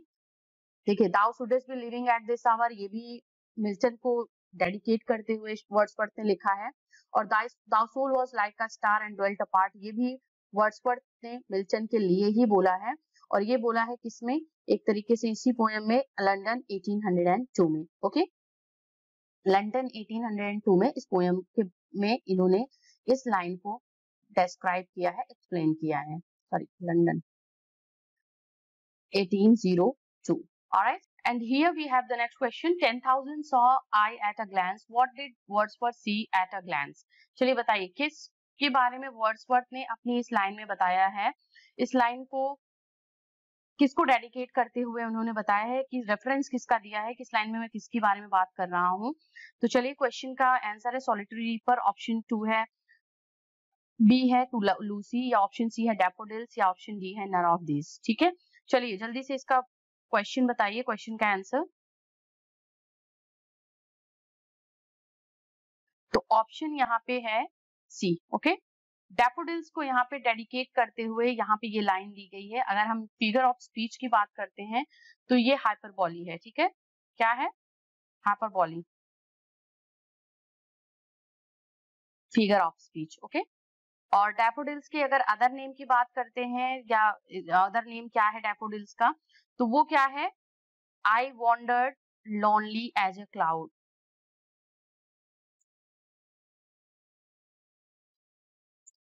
ठीक है। यहाँ पे ये देख लीजिएगा, आई वॉन्डर्ड लोनली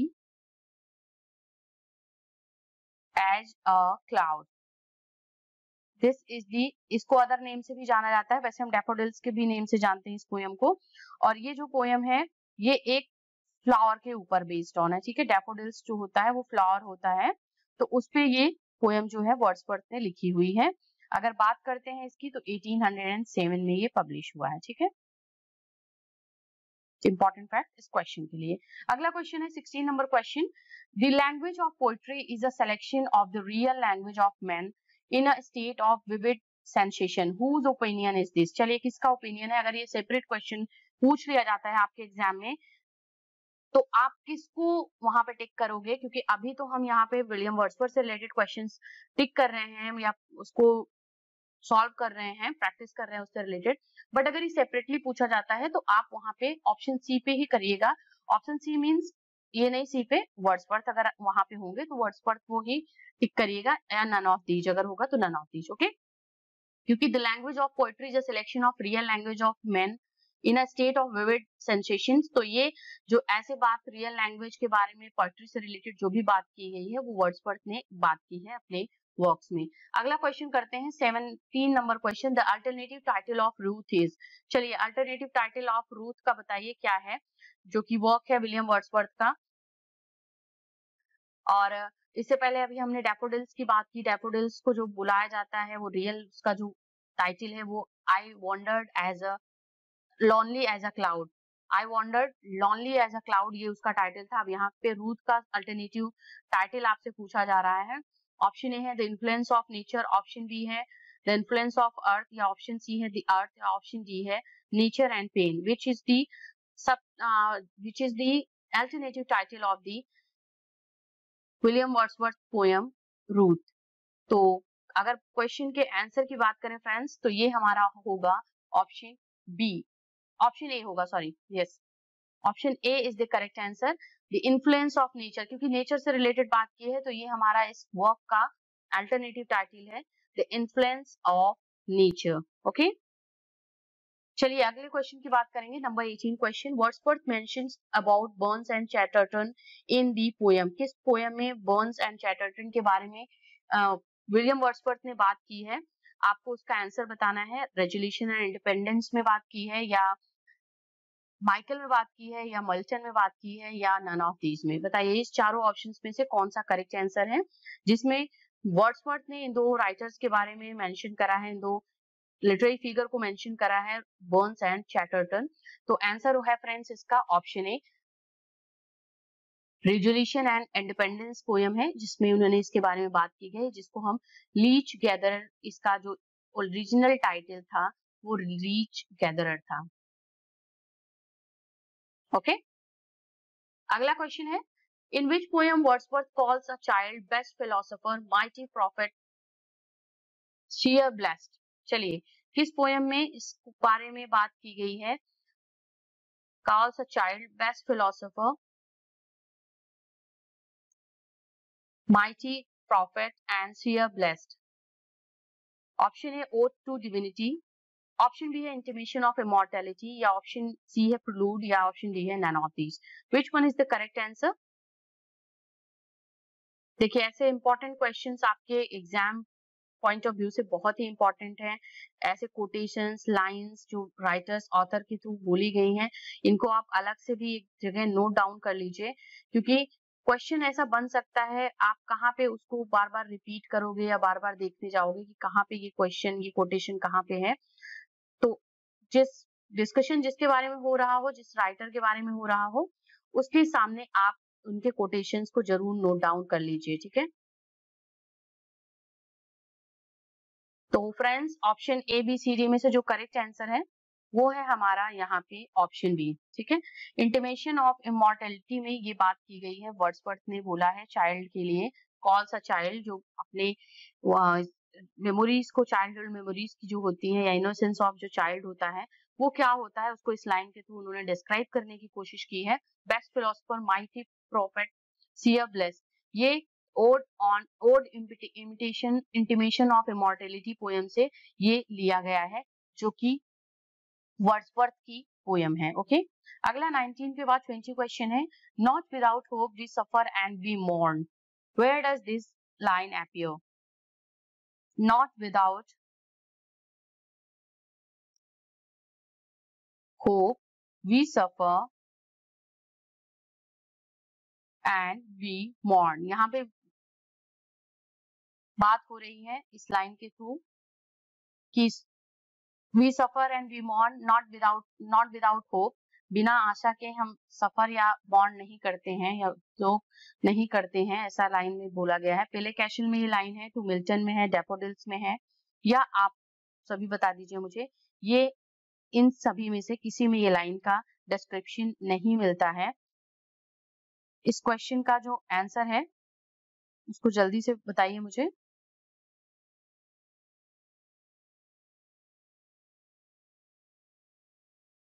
और इसके आंसर की बात करें तो ये है ऑप्शन ए, पहले कैशल में इस लाइन का डिस्क्रिप्शन मिलता है वर्ड्सवर्थ के थ्रू, तो ऑप्शन ए हमारा यहाँ पे करेक्ट आंसर होगा। ओके, विलियम वर्ड्सवर्थ की इंपॉर्टेंट लाइन है, इसको यहाँ पे नोट डाउन कर लीजिएगा।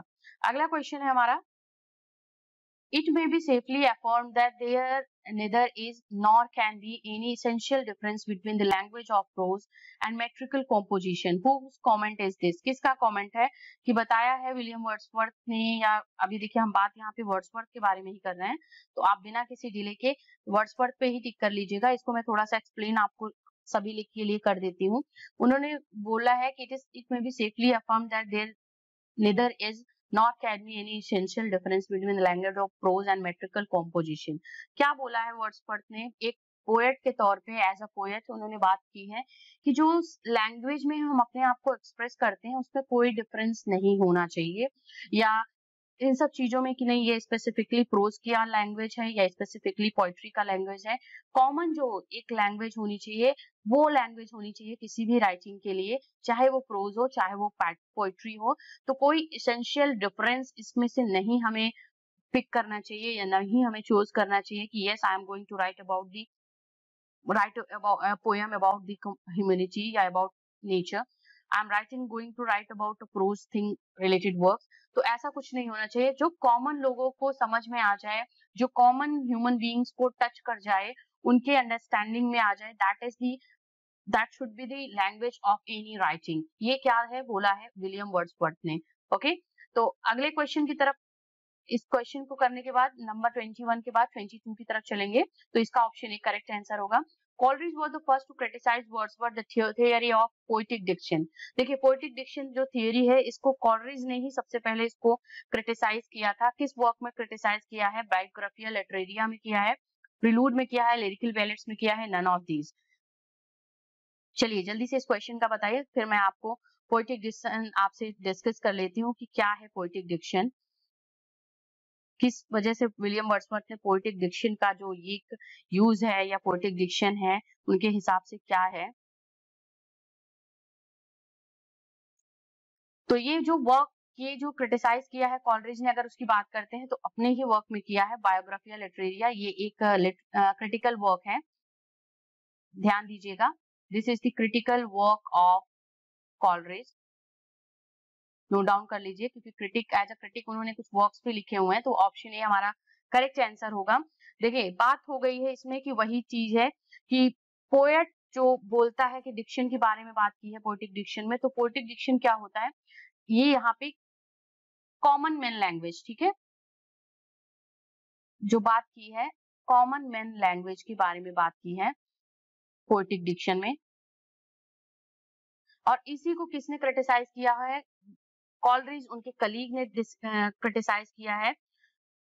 यहाँ भी बोला है कि जो कॉमन लैंग्वेज होती है वो पोएटिक लैंग्वेज नहीं हो सकती है, या उसमें पोएटिक जो वैल्यू होती है वो आप उसको नहीं वो कर सकते हो, क्योंकि पोएट्री जो होती है वो एम्बेलिश्ड होती है, उसमें एक तरीके का आपका इमोशन होता है और एक तरीके के उसमें मेट्रिकल पैटर्न इंपॉर्टेंट है। तो इसी वजह से जो लैंग्वेज ऑफ कॉमन मैन है वो क्रिटिसाइज करते हुए कॉलरिज ने अपने वर्क में बायोग्राफिया लिटरेरिया में लिखा हुआ है। इस वर्क को जब हम पढ़ेंगे बायोग्राफिया लिटरेरिया अपने चैनल पे, तो उसमें हम थोड़ा सा डीपली आपको मैं बताऊंगी कि किस वजह से क्या क्या पॉइंट दिया है वो कॉलरिज ने क्रिटिसाइज करते हुए वर्ड्सवर्थ की पोएटिक डिक्शन को। तो ठीक है, ये इंपॉर्टेंट क्वेश्चन है फ्रेंड्स, आप इसको जरूर नोट डाउन कर लीजिएगा। अगला क्वेश्चन है, हम करते हैं, to complete the title of the poem Tintern Abbey, a composed a few miles above Tinton Abbey on revisiting the banks of the Way during a tour, July 13, 1798. Wordsworth revisited the place in 1798. When did he visit Tinton Abbey first? देखिए, इस question में बहुत ही easy question है आपका। आपको इसमें बताना है कि वर्ड्सवर्थ फर्स्ट टाइम टिंटन एबे कब विजिट किए थे। पूरे इस क्वेश्चन का मतलब यही हुआ है। वो सेकेंड टाइम जब विजिट किया था उन्होंने, तो 1798 में विजिट किया था। ठीक है, 1798 में जब विजिट किया था, उसके पहले फर्स्ट टाइम उन्होंने कब टिंटन एबे को विजिट करा हुआ है, तो इसका आंसर आपको बताना है। Option A 1793, option B 1794, option C 1795 या ऑप्शन डी है नन ऑफ दीज। तो इसका जो करेक्ट आंसर है ऑप्शन ए होगा, क्योंकि 5 साल बाद उन्होंने रिविजिट करा हुआ था टिंटन एबे को 1798 में, तो 1793 would be the correct answer. 5 years before आप कर लो तो 1793 वो आंसर होगा हमारा इस क्वेश्चन का। अगला क्वेश्चन है हमारा, द प्रिलूड इज इन, बताइए प्रिलूड कितने बुक्स में डिवाइडेड है, आपको इसका बताना है आंसर। और इस चैनल के बारे में, इस पोएम के बारे में, इस वर्क के बारे में हमने अपने इंग्लिश जोन चैनल पे बात की है। ये हमारा चैनल है जिसमें हमने द प्रिलूड को डिस्कस करा हुआ है। तो ऑप्शन ए है 14 बुक्स में, या option B 18 books, option C 20 books, या नन ऑफ दीज। तो करेक्ट आंसर है obviously we have talked about here 14 books. Okay, 14 books में प्रिलूड जो है वो डिवाइडेड है। अगला क्वेश्चन है, Proteus is a Greek sea god who can assume different shapes. The other Greek sea god in Triton who rises with his conch, which he blows in order to calm the waves. Where these two gods appear in words? पर देखिए बहुत ऐसे lines होती हैं कि इन दो God's का description कहाँ पे वर्ड्सवर्थ ने अपने किस पोएम में किया हुआ है। इसका क्वेश्चन का ऑप्शन जो है, the world is too much with daffodils या सॉलिटरी रीपर है, या नन ऑफ दीज। तो जल्दी से इस क्वेश्चन का आंसर करिए आप सभी फ्रेंड्स। और इस क्वेश्चन के आंसर की बात करेंगे तो ऑप्शन ए हमारा करेक्ट आंसर है। The world is too much with us is the correct answer of this question.